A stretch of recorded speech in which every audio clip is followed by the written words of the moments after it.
$2 to $4 billion a year. That's excruciating. Wow. So in total, I mean, we're looking at somewhere between $9 and $10 billion in loss.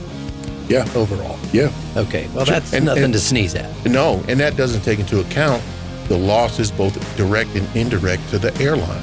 Mm-hmm. You know, these delays cost the airline as well. They cost them manpower, they cost them logistics, and customer service points. Yeah, right. Which is the biggest cost, right? Mm-hmm. So absolutely. So, you know, we talk about the passenger because we're passenger centric, mm-hmm. but we're full aware that this solution could also be a great help to airlines providing better service. Well, see, that's what I love about the way you guys have architected this solution is you're really not picking a side here.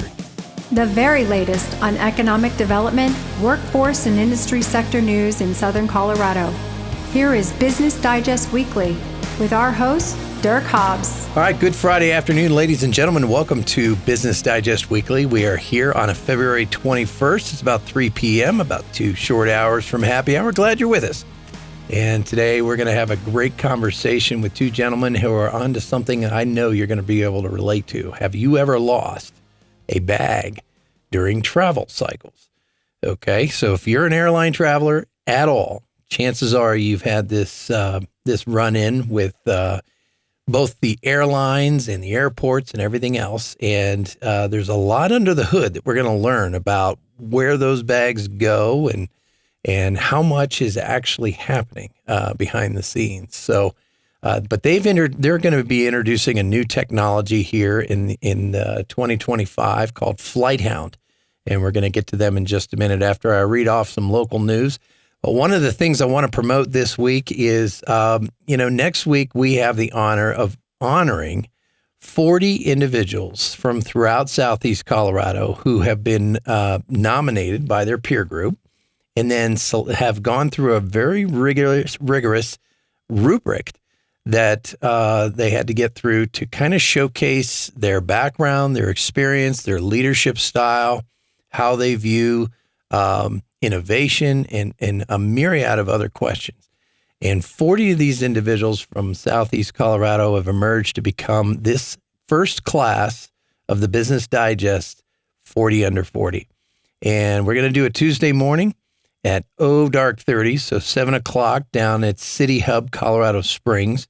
And we've got about 300 people showing up for this great event. And we're just going to tip our hat to young professionals who have really stepped up their game and taken the reins in their respective roles in leadership in Southern Colorado. So very excited about this. Very excited. So we have, I think a community that pauses and celebrates its young up-and-comers and fosters relationship and mentoring. You tend to keep those folks longer in the community. They tend to want to plant roots here and develop the next generation of leaders. And this is just an important step as far as we're concerned at the Digest to make sure we recognize those efforts, because too often we all get running hard and busy and fast. And the next thing you know, we've had 4 or 5 generations of folks move through our company and nobody's been acknowledged. And that doesn't feel great. It just feels like you're a cog in the wheel. So we're going to stop. We're going to have a great breakfast, and we're going to just recognize some of these great individuals. Some are from universities. I think we're representing close to 25 different industry sectors in the region. So cybersecurity, advanced manufacturing, tourism, hospitality, and we've got others in professional services, higher education, even somebody over at the USOPC, the United States Olympic and Paralympic Committee. So great leaders from across the board. Of course, public services as well is a part of that. So folks that are helping us from a regulatory standpoint and those that are working in the public service realm. So I can't wait to do it. Adam Atchison from KKTV is going to host. He's going to be our MC that morning, and we're going to have a really great time. So if you can make it, and if you're interested in seeing some of these next generation leaders, we got a handful of seats left, probably about 20 seats left. And you can go to socodigest.com, and then right up at the top, you'll see a banner. and click that banner, and you will go to the registration. So you can either buy an individual seat or you can buy a table, and come on over and enjoy the show. The good folks at Picnic Basket are going to be serving up some amazing breakfast. So you will definitely leave full. And I understand, based on all things weather, we won't have, hopefully, a blizzard that morning. So hopefully it'll be a nice, easy trek in the morning. Then we'll get you back to work by about 10 o'clock. All right. Well, let's dive in here. I've got two gentlemen across the board for me. Good morning, fellas. How are you? Morning. It's good to see you. And we got David Handy, who's the founder and CEO of FlightHound, among a great many other things. And then Strings Kavosik, he's a local entrepreneur. He's a local businessman. He runs Tacomo. We'll explain what that is here in just a minute. But I want to welcome you both to the program. Thank you, Dirk. Glad you're here. Now, you flew in from Louisiana just to have this conversation? I did. I am honored. Thank you. Absolutely. So, really appreciate you. So how long are you in town for? I'll be heading out tomorrow. I've been here since Monday. Okay. Strings has been my gracious host and introduced me to this amazing community. So, I love it. Well, I'm glad you're here and glad to lay eyes on you and see how this thing works, this FlightHound. But before we go to the FlightHound, I want to get a little background on both of you so we can orient the folks that are watching us and listening in. Who are we talking to? So you, like I said, you stem from Louisiana, but what's your background? Currently in Louisiana. My wife was born and raised in Louisiana, and we returned there to help out her family. Mom and dad are getting up in years, and we thought we could pitch in a little bit. So very nice. We've been there about 5 years. My daughter's about to graduate from high school there, and it's been an interesting go for a city boy. So okay. I'm born and raised. You're a Chicago guy, right? Chicago suburbs. For all my Chicagoans, I need to be very specific. Okay, unpack it for us, man. That I was born and raised in the south suburbs, and had a great time there. Mm-hmm. I love Chicago. I think it's one of the best cities in the world, and as much as I miss it, we've carved out an existence in Louisiana. Yeah. So. Yeah. From there, went to school at Drake University, which I think is one of the greatest universities in the country. I always like to wave their flag. President Martin, who's the current president, is a great man, and he's done a lot for the university. I'll actually be headed there for the relays in April. Very nice. So you Drake, played football over there? So I went to Drake on an academic scholarship. Okay. And I ended up walking on the football team. Wonderful. About 2 weeks after I got there. My high school coach that recommended Drake to me was friends with the current head coach. They lost their third string running back. He broke his arm, and they were having a conversation. He said, "Hey, my guy Handy's there." Mm-hmm. He said, he'll help out with the GPA on the team, and he's a worker bee, so, he'll probably be able to come in and give you guys some good looks and, help shore up the defense. And so the coach called me in and asked me to be on the scrub squad. And it was actually the day after two-a-days had finished.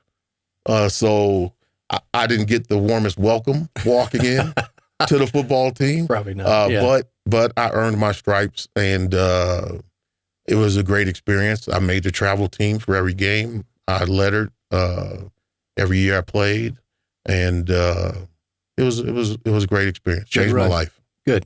And what'd you study up there? Walked in studying computer science. Okay. I wanted to build video games. So in seventh grade, my middle school put in a set of computers, real computers, big mainframes with green screen, and I became fascinated by that. Yeah. And on my lunch breaks, instead of going to the lunchroom, I would watch the guys install the computers. And so one of them handed me a book and said, "As long as you're here, you might as well learn something." Okay. So I ended up programming games on each of the 6 stations at the mainframe. And then I would charge my friends $0.25 for the password to play the game. Okay.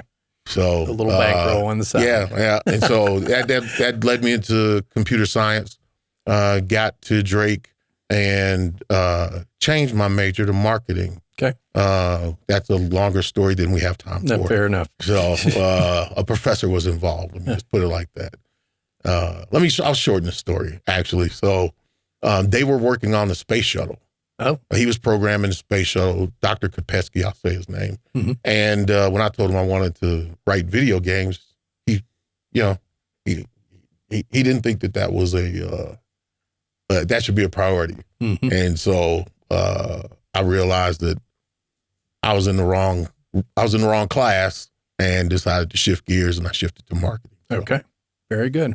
Well, before we let this quarter get away, Strings, let's bring you into this conversation. Good morning, Dirk. I've known you for about a year and a half now, and we've become good friends, but I've also recognized you as a very astute businessman in the community. So your background real quick. Yeah, thanks, Dirk. It's a pleasure to be in here, and I get to follow Mr. David Handy. That's a rough one to follow, but okay. Yeah. I had my coffee this morning. I'm sort of a serial entrepreneur guy. I sit in this world of consulting and professional services around really technology systems. Mm-hmm. That originally took me out from the Midwest to San Francisco in the 80s. Made a few decisions there, had a few things happen, and that took me over to Asia. And I spent about 23 years, most of it in Japan, in Asia, starting, building, selling several technology companies over there, really consulting and designing technology systems for banks, for Interpol, CIA, those sort of things. Okay. Sold out there, came back to the States, Colorado, primarily for my daughter's education. Very good. And to settle in and get that done. Started some businesses here. That leads me to one of the items I'm working on now, Takumo. Mm-hmm. Takumo is the first really Uberized service delivery platform. We help work get done in really kind of layman's terms, and to explain it really briefly is like, if you want to buy something, oftentimes you go to the Amazon guys online. Sure. If you want to get something done, you come to us. We've run technology experts. We've run electricians, plumbers. We're doing hundreds of jobs across the United States. And then last April, I had the pleasure of meeting Mr. Handy here, and who's the founder and the brainchild, really, of FlightHound. He told me what that was about, and just like people listening, it hooked me because it is. It hits everybody, really, every demographic, every age. Yeah, it's non-discriminate, right? That's for sure. It really is, right? And it's a real problem. Yeah. And I had just come out of a trip going down into Mexico where we had some issues. And, like everybody else out there, really related to it. So I jumped in to see what I could do. And David and I are taking the bull by the horn and running it through. Super excited to be here. I think what we're going to talk about is, it'll excite some people. I think so too, because if you've ever lost a bag and you're not home, it is very frustrating. So we're going to get to the bottom of that. But if, this is another example of how innovation flows through Southeast Colorado, and these two gentlemen are going to unpack what they've decided is a solution to that missing bag problem and an industry that really could use a little PR assistance on this. We're back in a moment. My experience with Colorado Springs Orthopedic Group has been top-notch. The whole orthopedic group, they've worked very well together. Even when I've gone through PT or needed to get my collar prosthetic, everybody's been just right on top of it. It's all centralized and the communications have been awesome. Even though I had my nervousness about going into surgery, I was still very confident. I knew I was going to be okay. Colorado Springs Orthopedic Group is definitely getting me back to my life and the things that I want to do.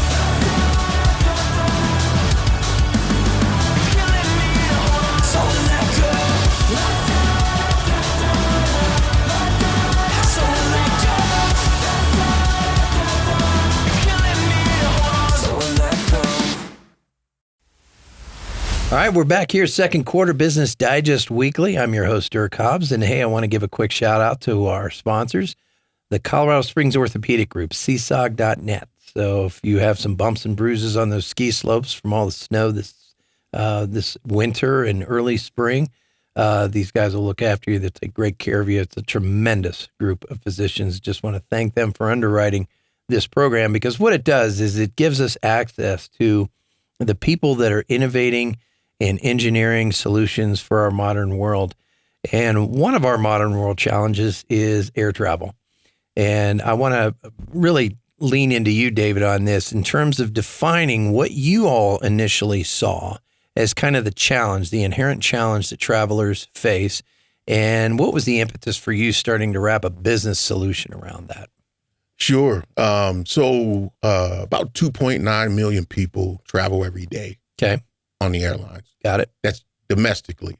And, the main thing that you'll hear from airlines is that the vast majority of travelers are very satisfied, and that the majority of the time, you'll even hear the number 99% of the time, that everything related to operations works extremely well. Right.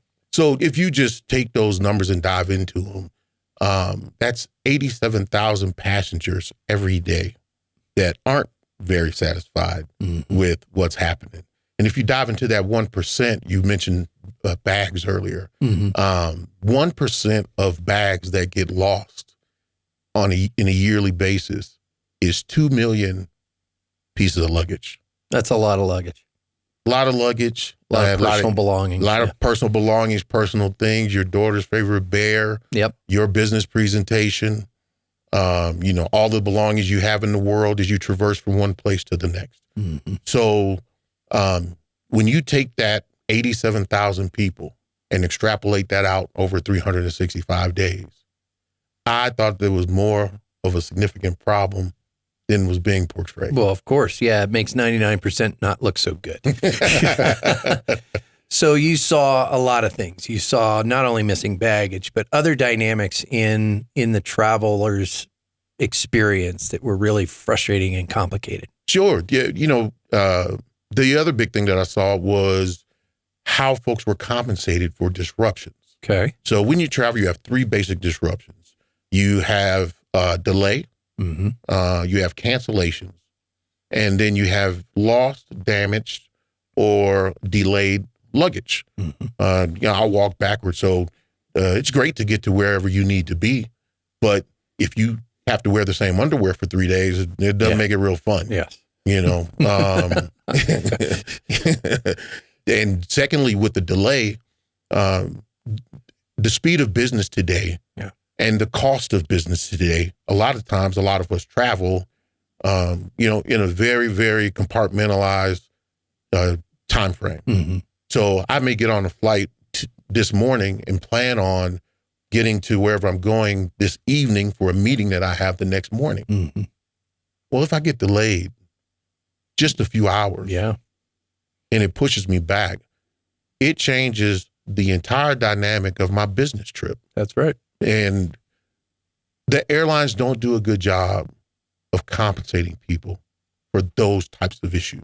And what's the relationship between traveler and airline? I mean, there are components within the agreement that on your ticket that nobody ever reads, but there's compensation available that most of us aren't looking at. That is a great point, Dirk. And that really was the impetus for the solution that we've come up with FlightHound.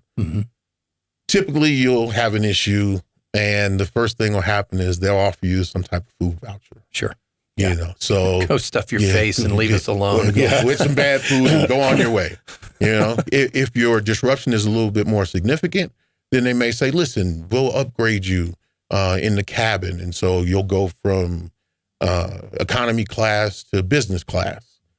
Well, as we all know, and I love to say whenever I'm getting on the plane, it doesn't matter whether I'm sitting in first class or I'm sitting next to the toilet, we're going to get there at the same time. Pretty close. So within a few feet of each other. Yep. Yeah. So if that scenario happens that I spoke about earlier, that really doesn't help either. When you lose a bag, A couple of pairs of shoes. I'm married. A couple of pairs of shoes and a dress, and it adds up to a couple $1,000 real fast, especially if you throw my little 2 or 3 pieces of clothing in the bag, right? That's right.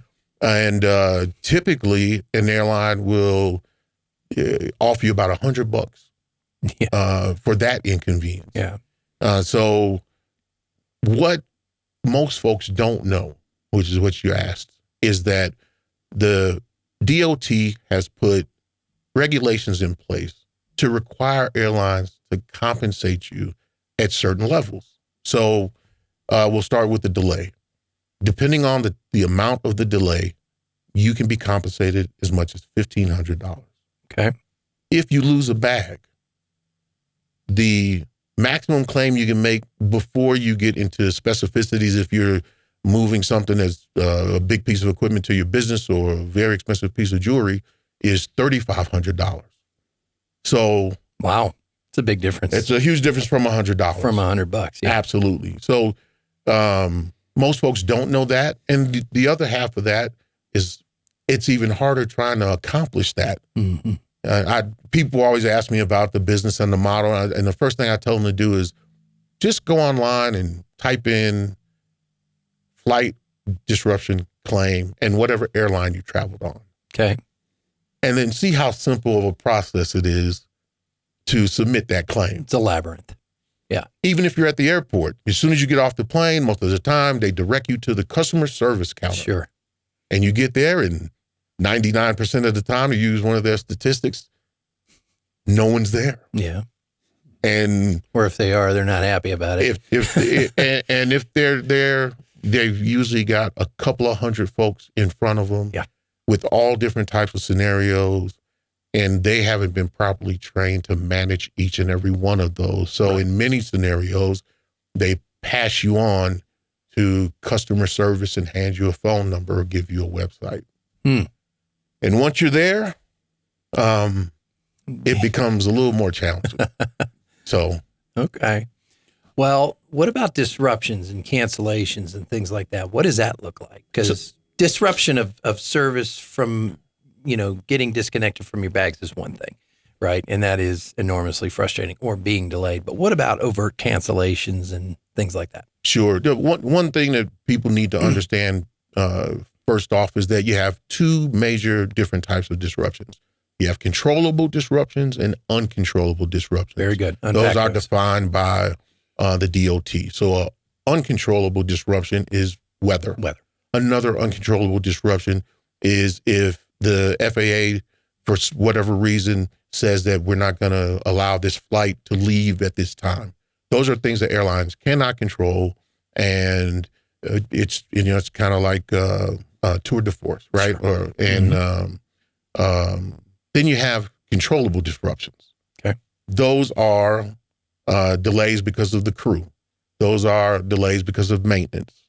Those are issues that are just because of the inept operation of the airline and its business at a period in time. Right. Southwest, i.e., a year and a half ago or 2 years ago. Absolutely. Right. The huge computer disruption that happened recently, CrowdStrike. Yeah. So a lot of people did not understand that is a controllable disruption because it is the responsibility of the airlines to operate their systems properly. Copy that. And if the systems aren't operating properly, then that is a controllable circumstance that everyone should have been compensated for. Mm-hmm.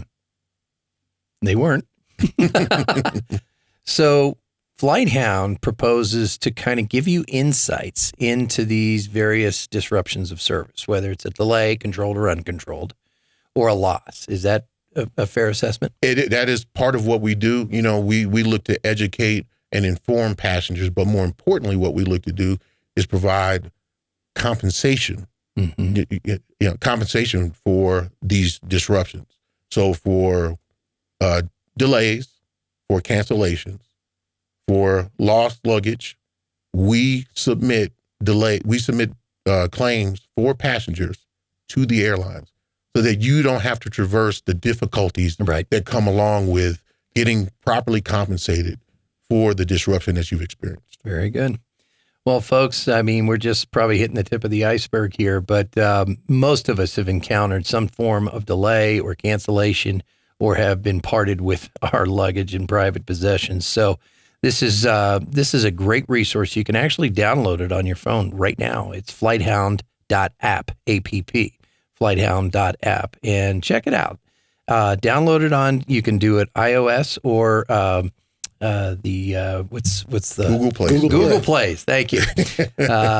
There's I'm an Apple guy, so as you can tell, but I am too. I understand. You understand. So anyway, check them out, download it, and while you're navigating around, we're going to get a deeper dive into what this thing can do for you. So stick with us. We're back in a moment. All right, we're back here, second half, Business Digest Weekly. I'm your host, Dirk Hobbs. Glad you're with us. About 3:30 on this Friday, the 21st of February. Can you believe we're 2/3 through the first quarter already, folks? And things are humming in Southern Colorado. New administration, lots of cage rattling out there on all fronts. But hopefully you as business owners and innovators and entrepreneurs are focused and keeping your eye on the ball. Just moving it forward, guys, every day. So we got some great regulatory news in the latest digest. If you want to pick that up, go to socodigest.com/subscribe if you're not already a subscriber, and grab that. But we will send you a weekly business news update that has economic reports from UCCS's Economic Forum, as well as other industry sectors, aerospace and defense, AI. We're getting heavy into the AI discussion here lately. Of course, cybersecurity and aerospace and defense. So lots going on in Southeast Colorado. Of course, we got a great project going in the chemical depot down in Pueblo. A gentleman named Dennis Tudor, who's a European fella, had the pleasure of meeting him a couple of weeks ago. He has got about a quarter mile of this Swiss pod Hyperloop built down in Pueblo, and the governor's been down there. A lot of the mayors and leadership. Senator Hickenlooper's sent some folks down there. I think Bennett has too. And this solution proposes now to shoot a parcel from Pueblo to DIA somewhere in between 11 and 15 minutes. That's pretty sexy, if you ask me. So now there's a lot of question marks there, but right now they're building about a quarter mile Hyperloop. And this infrastructure is out of the ground right now, and it is happening. So if you want to look that up online, go to swisspod.com. So back with the gentleman from FlightHound. All right, I got Strings, and I got David here, who has founded this particular project. And gentlemen, glad you're with us. Thanks, Dirk. Yep. Glad to be here. So in the break, Strings, you were talking about some of the numbers associated with this industry and the losses that are accumulated over the course of a year. Unpack that a little bit for us. Yeah, it's really quite interesting. This is something I really started diving into, and David and I got into earlier in 2024, and really numbers are really quite revealing, right? Earlier in the show here, we were talking, and David was mentioning the 1% and how that 1% seems to be a bigger problem. Yeah. Well, we started diving into these numbers, and we looked and said, okay, the Department of Transportation has set out, depending on certain types of disruptions, what an amount to the traveler is due, right? And so using those numbers, and we go back and look, and we say, wow, suddenly the top 7 airlines in the United States. So if we're looking at 2023, and during the year of 2023, if these top 7 airlines had to pay what the Department of Transportation has stipulated, it would have been over $5 billion. Okay, that gets my attention. Yeah, and again, back to what David was talking about earlier, that 1% suddenly seems a lot bigger than 1%. $5 billion. And there's another interesting thing we discovered too, and it's around lost bags. Okay. So you lose a lost bag in Des Moines, Iowa. That bag eventually makes its way to Atlanta Airport. Okay. And it sits in Atlanta Airport in a room there for up to about 6 weeks. At 6 weeks, it's declared to be lost to the world. It's never going back to the owners. Nobody's going to put any effort into it as if they did before. Right. But the bag is sitting there. The bag then, all these bags and all other shipped cargo, which not just your luggage bag, but all other shipped cargo, is put on pallets.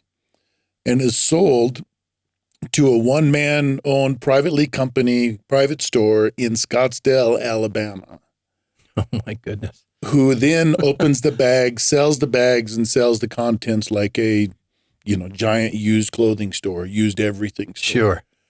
I think, David, the numbers on this for these recycled bags and the selling of the goods in there is $2 to $4 billion a year. That's excruciating. Wow. So in total, I mean, we're looking at somewhere between $9 and $10 billion in losses.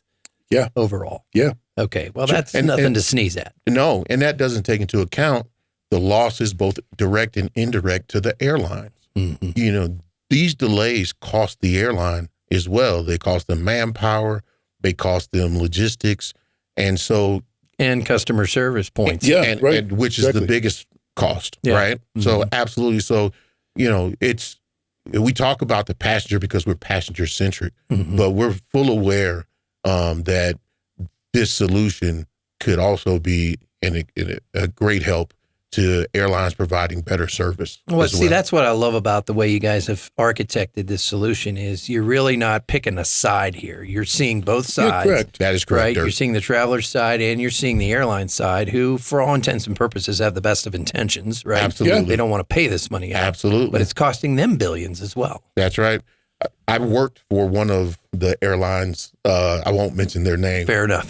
For a while. And that's what gave me the unique perspective on how significant this disruption issue truly is, and how difficult it is to solve. And so this is our little rock in the pond, to help solve the problem. Right on. Well, let's start unpacking the solution, FlightHound. So what was the impetus? I mean, besides the challenge and the problem. So where did it start? So the impetus of it was, how do we provide a simple, direct solution to consumers while the disruption is happening? Okay. You experience a delay, you get on the plane late, you get to where you're heading late. If you're late, then the next thing you're just trying to do is catch up time. And so by the time you get your bags, get to your hotel, call everyone, let everyone know what's going on, and then dive into your vacation or you dive into your business trip, you're 2 or 3 days out. And the further you get away from the disruption, the tougher it is to reach back and try to resolve it. Right. And so what FlightHound hopes to do is provide that immediate real-time opportunity for you to be compensated properly for that disruption. And so while you're in the midst of it, as soon as they tell you your flight's delayed, or as soon as you get off the plane and you can't find your bag, 2 minutes, put in all the information, hit the button, free to download, free to use. Okay. So the only way we get compensated is if we recover some compensation for you. If we submit a successful claim, then we get a small portion of that. Got it. So it's kind of like a credit card fee, basically in reverse direction. So if I get $1,000 in remuneration, you guys might take a point or two off that. Correct. Fair enough. Okay.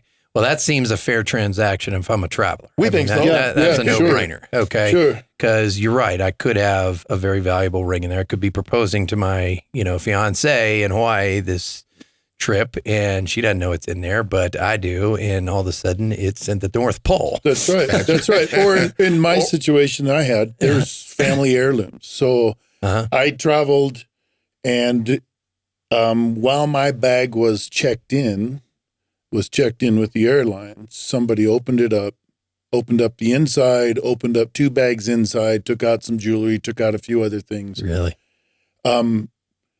Speaking to the airlines, their statement was, I have $100 is what they'll give me. Thank you. But I need a receipt for everything. And how many people have receipts for any kind of family heirloom or anything like that? And Doesn't didn't. And it was really, 7, 8, 9 hours on the phone, and it was give up. Yeah. Right. And so then when I come in and I meet David and we start, looking at this, it's pretty powerful what we can do with the traveler, right? And that's initially where we dug in. But then, as we mentioned earlier, this is a big issue for the airlines. We can give the airlines a lot of room for improvement, right? We can show them where and how bags are going missing with the data we collect. We can show them where disruptions are happening and how, and even just the service of processing the claim is something that we can help with the airlines on. Suddenly this picture is much larger than we initially thought. No doubt about it. You know, I'm curious. I mean, when you talk about a disruption like this, it's a very powerful incentive for consumers to want to get on board with it very quickly. And again, like I said earlier about your business model, I love the fact that airlines can actually get on board with this and partner with the passenger, which is the position they want to be in. Absolutely. Right? To start working this problem. And like you said, that 1% grows in scale when you dial in closer to it, right? It's like 1% of the universe. Yes. So that's a lot. That's right. Okay. So help me understand a little bit in about a minute or so, and then we'll come back to it if we need to. But is it an actual bag tag? I mean, what's the physical property you're getting? So the app is downloadable, like you mentioned, in the stores. The bag tag is an actual physical tag. Okay. Like an Apple tag or something like that? It's not like an Apple tag, and I'm glad you brought that up. Clear it up. Let's definitely come back to that. Okay. But it is a physical tag. And let's talk about how it differs. There's been a lot of conversation about air tags. Mm-hmm. So this is more than that. It's more than that. Yeah, yes. It sounds like. I mean, an air tag will basically geographically locate of the vicinity of where your parcel is. Most of the time. Most of the time. And as long as it's got a battery. Okay, fair enough, right? And those elapse. This is different. This has the ability to actually go into the systems and find out what you're entitled to. Yeah, so we like to say that an air tag may tell you where your bag is. The FlightHound Smart Bag Tag works to get your bag back to you. Love it. That's a great place to drop, and we'll pick up in the fourth quarter on this. So I'm hanging out with David Handy and Strings Kovozic, who have really launched something pretty special here, folks. It's called FlightHound, and if you want to download it on your phone, both your iOS device and your the other ones are Google. That's what they're called. Right. Google Play. That's right. That's where we roll. Android. That's the word I'm looking for. Android devices. You can download it at flighthound.app. Sorry about that, folks. Just spaced it out. So anyway, we're back in a moment with these two gentlemen, and we're going to find out how you, as a traveler, can get involved. My experience with Colorado Springs Orthopedic Group has been top-notch. The whole orthopedic group, they've worked very well together. Even when I've gone through PT or needed to get my collar prosthetic, everybody's been just right on top of it. It's all centralized and the communications have been awesome. Even though I had my nervousness about going into surgery, I was still very confident. I knew I was going to be okay. Colorado Springs Orthopedic Group is definitely getting me back to my life and the things that I want to do.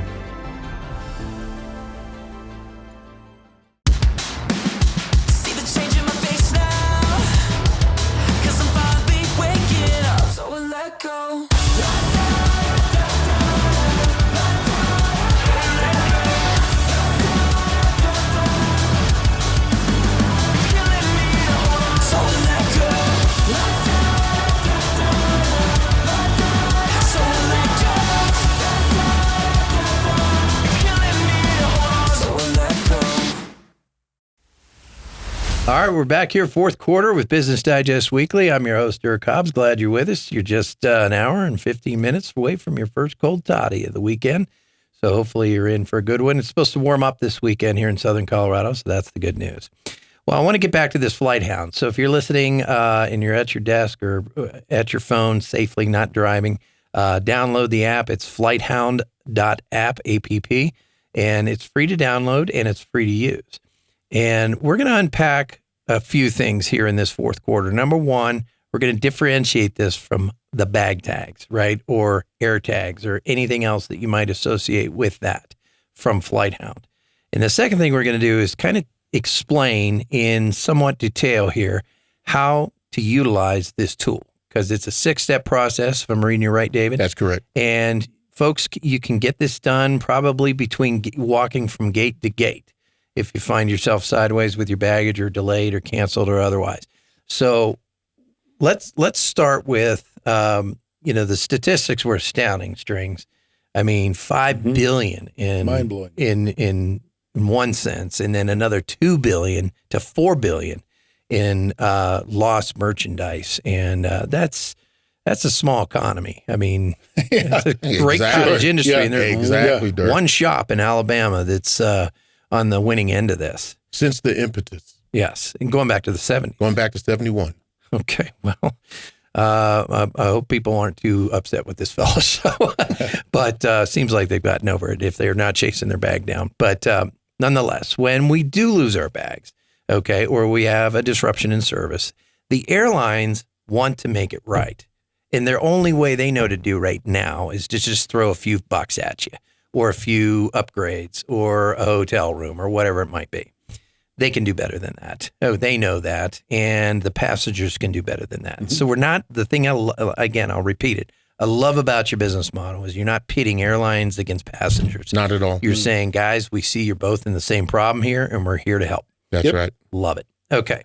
So the differentiation between air tags, bag tags, and the biggest FlightHound. Sure. Yeah. The biggest differentiation is that our smart bag tag gets your bag back to you. There's no worse piece of bad identity or exposure to identity theft than a bag tag. Oh, there you go. You put everything on it: your name, your address, your phone number. Some people stick their business card in it. That's true. So one of the things the tag does is it protects your identity. So your identity is on the tag, but it isn't exposed to everyone, and it's very easy to get to. The second thing that the bag tag does is once it's located and via use of QR code, we geolocate the bag, and then it sends a message to FlightHound to say, this is where the bag is. And that allows us to start the process to get the bag back to the consumer. Oof. Boy, what a relief to see an indicator on your cell phone that your bag has been located. Strings. So take a situation where you're flying, Colorado Springs, right? We're flying to Colorado Springs to New York. Okay. You're going to be there 5 days, but your bag suddenly ends up in Tampa. Mm-hmm. Because of the QR code, the dynamic QR code, once you've started your itinerary and you're in New York, we know Dirk's going to be in New York for 5 days. So when the bag is found, the bag isn't sent back to Denver where it's no use to you anymore. The bag is sent to you where you are. They're going to match you. Correct. In New York. Yes, and FlightHound manages that process for you. That is amazing, fellas. All right. We like it. Kind of getting the sense that this is definitely a step forward for all of us as travelers. I love this project. Okay, so user experience. How does it work? Submitting the claim, we try to make it as simple and efficient as possible because of the exact scenario. You're in the middle of things. So you download the app from the Apple Store or from Google Play. You open the app up. The app defines each disruption for you.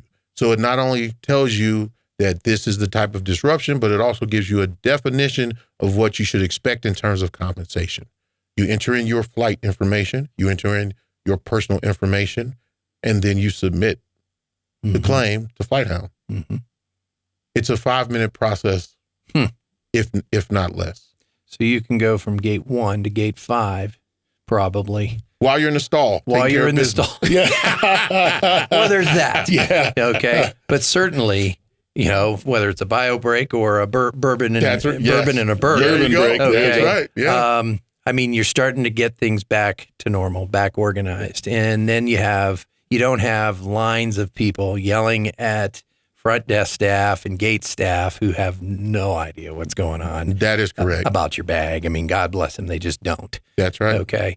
And then, the public relations ripple effect of this, I can see, because if you have less of that anxiety and stress among travelers who have some control over their situation, okay, with FlightHound, then you have the ability to not have those outbursts where somebody's yelling at a gate or ticketing agent or somebody like that. And Dirk, that's a great point, because that's why we feel like our app serves both the consumer and serves the airline, because we can mitigate that anxiety, the issue, and the time that it takes for a passenger to feel like they've been properly taken care of when they experience a disruption. Very good. Yeah. Also with that too, with the airlines, if they have an unsatisfied customer, that customer could bump over to a different airlines, right? They lost a customer. I don't know what their client acquisition cost is for an airline. That's a good point. I imagine it's a good point. Upwards to $300. We would just soon have that traveler, that customer, stick with that airline. Mm-hmm. As would they. Yeah, sure. No doubt about it. Yeah. So, all right. So some of the under the hood, as much as you can share, because I'm sure there's some intellectual property involved here. But what are some of the technical components that are involved with this?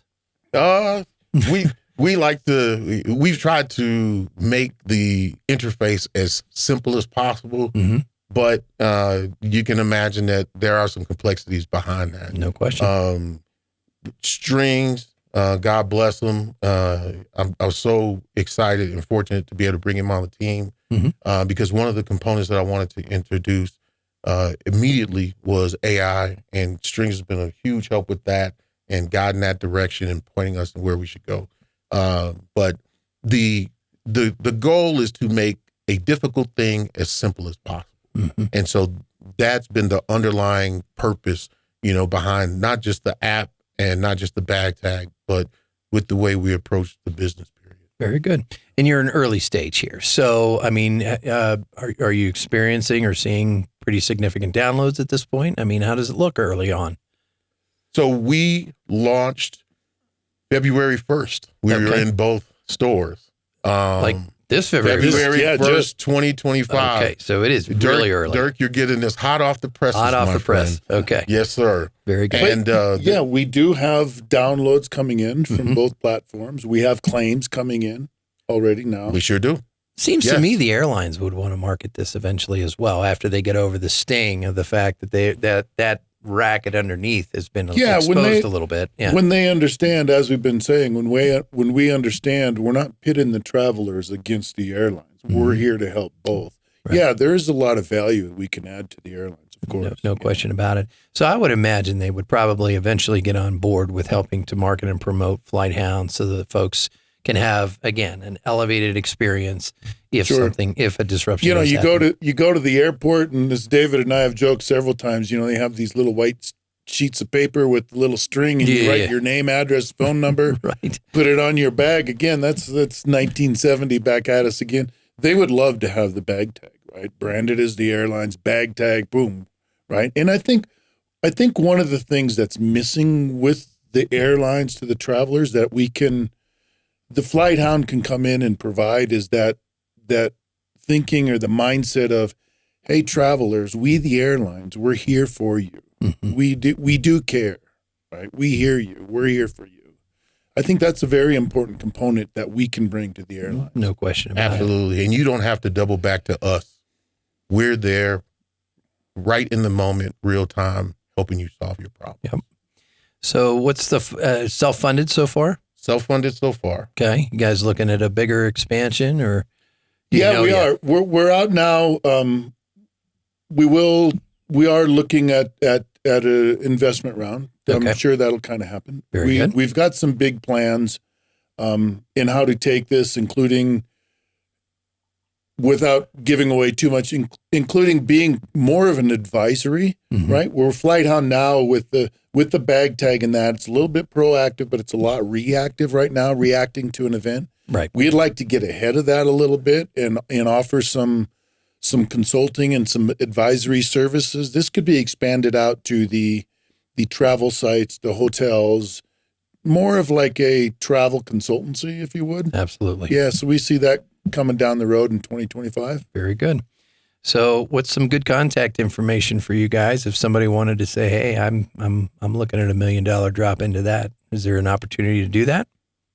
Head out to flighthound.app. Okay. And you can contact us there. I'm Strings. My strings at flighthound.app is an email. And I'm on LinkedIn as well. You can ping me there directly. I'm on LinkedIn as well. And my email is david@flighthound.app. Very good. And it's Strings with an S Strings. Yes, you're hearing us correctly, folks.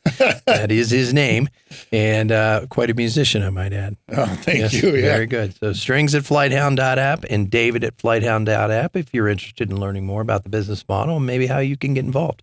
But again, this is another example of great innovation here in Southeast Colorado in partnership with other parts of the country, because David, you're based elsewhere right now. And so we're doing a little business with Northeast or Northwest Louisiana right now, That's right. which is great. But this FlightHound app has a myriad of possibilities, folks, and we can really start to reclaim, kind of like the Doge of airline baggage, right? There you go. Okay. Exactly. Nice job, Elon. Yes. Nice job. So we're going to try to capture some of that back. David, Strings, thanks for being here and unpacking this. This was fun. Dirk, Thank it's a you pleasure. so much. Thank This you was very much. great. Really We appreciate both of you. And folks, I encourage you to take a look at the app, FlightHound.app. And we'll be back next week with another interview. We got J.W. Roth coming in here in a couple of weeks. He's going to unpack, he's big company's gone public now, so he's going to unpack some of the excitement under the hood for Venue as they expand into Texas and multiple other states. Have a great weekend, ladies and gentlemen. Take care. You've been tuned in to Business Digest Weekly with Dirk Hobbs. If you'd like to be considered for a spot on our show, email us at info@coloradomediagroup.com.